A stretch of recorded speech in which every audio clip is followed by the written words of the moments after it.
তারা অপেক্ষায় আছেন সবাই। এবং আপনারা দেখতেছেন যে জুলাই গণঅভ্যুত্থানে যারা নেতৃত্ব দিয়েছিলেন, যেই ছাত্র জনতা এবং রাজনৈতিক দলের যারা নেতৃত্ব দিচ্ছেন, যে তরুণ নেতৃত্ব, তারাও কিন্তু এখানে রয়েছেন। একই সঙ্গে আছেন বিভিন্ন রাজনৈতিক দলের নেতারা যারা এসেছেন এই জানাজা অংশ নিতে, শ্রদ্ধায়, রাষ্ট্রীয় শ্রদ্ধায় নিবেদনের জন্য তারাও কিন্তু এসেছেন। এখানকার আইন শৃঙ্খলা পরিস্থিতি যদি বলতে হয়, যে আমরা দেখেছি যে যখনই ঘোষণা হয়েছে মানিক মে এভিনিউতে তার বেগম জিয়ার নামাজে জানাজা অনুষ্ঠিত হবে, তারপর থেকেই এই মানিক মে এভিনিউ সংসদ ভবন এলাকায় গতকাল রাত থেকেই নিরাপত্তা বাড়ানো হয়েছে। সেখানে পুলিশ, র্যাব, বিজেপি সহ গোয়েন্দা সংস্থার সকলেই রয়েছেন। একই সঙ্গে রয়েছে সেনাবাহিনী, এবং সেনাবাহিনীর সঙ্গে বিশেষ করে বলতে চাই যে প্রেসিডেন্ট গার্ড রেজিমেন্ট, পিজিআর, তারাও কিন্তু রয়েছেন এই নিরাপত্তা, এবং এই জায়গাটি কর্ডন করে রেখেছেন বা এই জায়গাটি নিয়ন্ত্রণে রেখেছেন পিজিআর সদস্যরা, যেখানে ভিভিআইপি সদস্য যারা রয়েছেন তারা এখানে জানাজা অংশ নেবেন, শ্রদ্ধা নিবেদনে অংশ নেবেন। আমরা দেখছি 3 বাহিনীর প্রধান রয়েছেন, একই সঙ্গে সেনাবাহিনী, নৌবাহিনী এবং বিমান বাহিনীর ঊর্ধ্বতন কর্মকর্তারাও কিন্তু এখানে রয়েছেন। এখানে তারা জানাজা অংশ নিচ্ছেন বেগম জিয়ার নামাজের জানাজায়। কিছুক্ষণের মধ্যে তার নামাজ অনুষ্ঠিত হবে, যেখানে বেগম জিয়ার মরদেহ এখানে আসার পরে জানাজা অনুষ্ঠিত হবে, শ্রদ্ধা নিবেদন হবে, এবং লাখো কোটি মানুষের শ্রদ্ধায়, ভালোবাসায় সিক্ত হবেন বেগম জিয়া। তারপরে তাকে দাফন করা হবে তার স্বামীর কবরের পাশে, অর্থাৎ শেরেবাংলা নগরের শহীদ রাষ্ট্রপতি জিয়াউর রহমানের কবরের পাশে তাকে শায়িত করা হবে। আপনারা জানেন যে ইতিমধ্যে অন্তর্বর্তীকালীন সরকারের বিভিন্ন উপদেষ্টারা, বিভিন্ন মন্ত্রণালয়ের উপদেষ্টা, তারা কিন্তু ইতিমধ্যে এই শ্রদ্ধা নিবেদন অনুষ্ঠানে তারা এসেছেন, যারা অংশগ্রহণ করেছেন। আমরা দেখছি বিএনপি মহাসচিব মির্জা ফখরুল ইসলাম আলমগীর, স্থায়ী কমিটির সদস্য নজরুল ইসলাম খান এবং সিনিয়র যুগ্ম মহাসচিব বিএনপির রুহুল কবির রিজভী আহমেদ, তিনিও কিন্তু এসেছেন এই জানাজা অনুষ্ঠানে। এখানে তারা অপেক্ষায় আছেন কখন মরদেহ আনা হবে বেগম জিয়ার, এবং তারপরে অন্তর্বর্তীকালীন সরকারের প্রধান উপদেষ্টা ডক্টর মোহাম্মদ ইউনূস আসবেন। এবং একই সঙ্গে আমরা জানতে পেরেছি 32 দেশের প্রতিনিধি আজ আসছেন এই জানাজায় অংশ নিতে, সেই অপেক্ষায় আমরা দেখতে পাচ্ছি। আপনারা জানেন যে বিএনপি চেয়ারপারসন বেগম খালেদা জিয়া গতকাল ভোর 6টায় তিনি ইন্তেকাল করেছিলেন। রাজধানীর এভারকার হাসপাতালে চিকিৎসা গ্রহণ করা অবস্থায়, চিকিৎসাধীন অবস্থায় তিনি কিন্তু মারা যান। গত 23 নভেম্বর তিনি হাসপাতালে ভর্তি হয়েছিলেন বেশ কিছু ফুসফুসের সংক্রমণ নিয়ে, এবং তারপরে তাকে 27 নভেম্বর সিসিউতে নেওয়া হয়, এবং তার অবস্থা আরও সংকটাপন্ন হলে বা অবস্থার অবনতি হলে তাকে 1 ডিসেম্বর নেওয়া হয় আইসিইউতে, এবং তারপর থেকে তিনি আইসিইউতেই কিন্তু সবশেষ গতকাল ভোর পর্যন্ত সেখানে তিনি ছিলেন। তার শেষ নিঃশ্বাস তিনি ত্যাগ করেন এভারকার হাসপাতালেই, যেখানে তার স্বজনরা সঙ্গে ছিলেন, পাশে ছিলেন সেই মুহূর্তে। আপনারা জানেন যে বেগম খালেদা জিয়ার যে চিকিৎসা ব্যবস্থা, তার মেডিকেল বোর্ডের সদস্যরা কিন্তু দীর্ঘদিন যাবত তার চিকিৎসা দিয়ে এসেছিলেন, কিন্তু সেটি পর্যাপ্ত পরিমাণ হয়েছে কিনা সে বিষয়ে চিকিৎসকরা বলছিলেন যে এই সময়টা আসলে বেগম খালেদা জিয়া অসুস্থ হচ্ছিলেন, বিভিন্ন রোগে আক্রান্ত হচ্ছিলেন, সেই সময়টায় যদি সঠিক চিকিৎসা দেওয়া যেত তাহলে হয়তো বেগম জিয়া আরও বেশ কিছুদিন, আরও অনেক দিন এই বাংলার বুকে থাকতেন, বাংলার মানুষের কাছে থাকতেন, বাংলার মানুষের ভালোবাসায় তিনি সিক্ত হতেন। কিন্তু তিনি যখন 2018 সালে 8 ফেব্রুয়ারি কারাগারে যান, তাকে প্রহসনের মামলায় তাকে কারারুদ্ধ করা হয়, কারাবন্দী করা হয়। তারপর থেকে তিনি অসুস্থ হতে থাকেন, তার শারীরিক অবস্থার অবনতি হতে থাকে।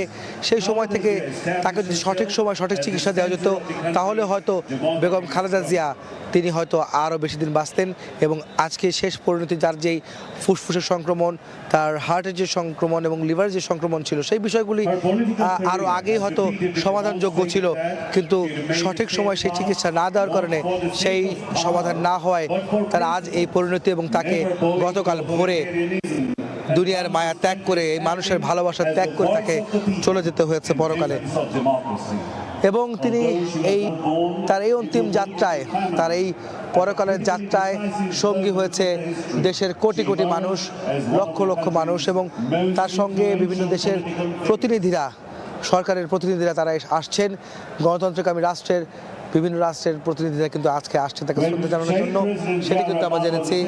এবং 32টি দেশের প্রতিনিধি ইতিমধ্যে দেশে এসেছেন, সেটি কিন্তু আমরা জানতে পেরেছি। তারাও কিন্তু আজকের এই শ্রদ্ধা নিবেদন অনুষ্ঠানে তারা যোগ হবেন সেটা কিন্তু আমরা জানি, এবং তারা যে কোনো সময় তারা আসবেন, যার অপেক্ষায় আছে এই জানাজা স্থলের সকলে। আপনারা জানেন যে ভোর থেকে মানুষগুলো কষ্ট করে ঠান্ডার মধ্যে এই লক্ষ লক্ষ মানুষ তারা জমায়েত হয়েছেন এই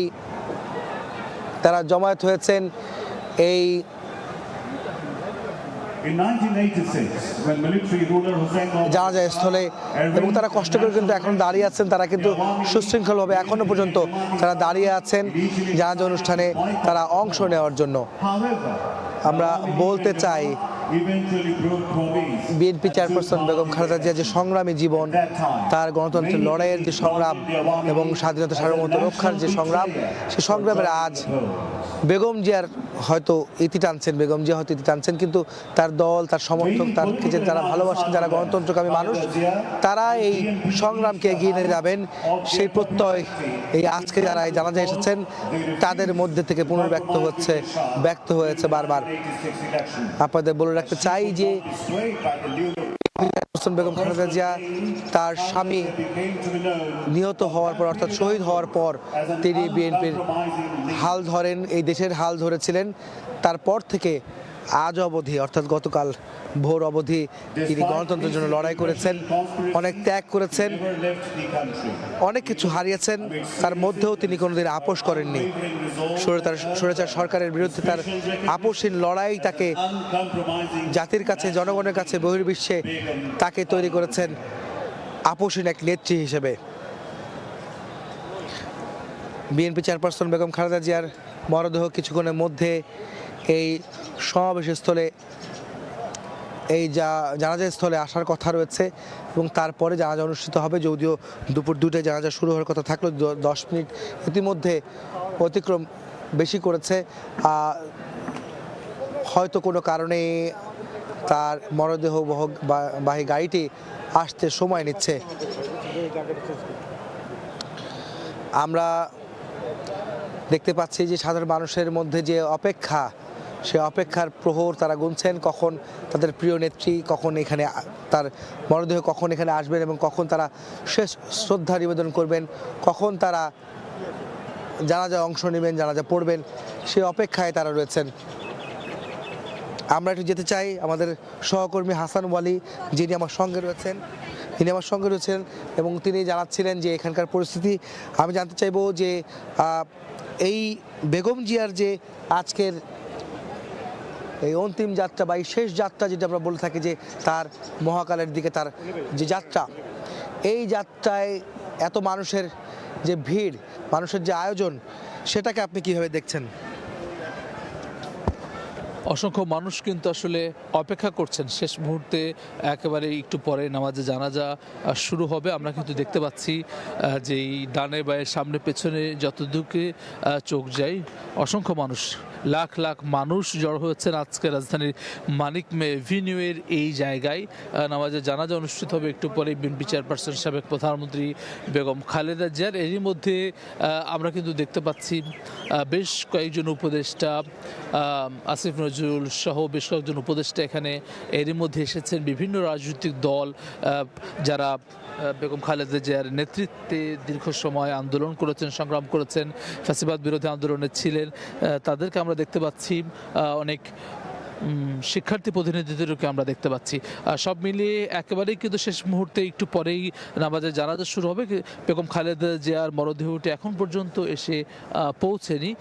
সেই মরদেহটি আসলেই আনুষ্ঠানিকভাবে হয়তো প্রধান উপদেষ্টা ডক্টর মোহাম্মদ ইউনূস এবং বিএনপির ভারপ্রাপ্ত চেয়ারম্যান তারেক রহমান সামান্য কথা বলতে পারেন নামাজে জানাজার শুরুতে।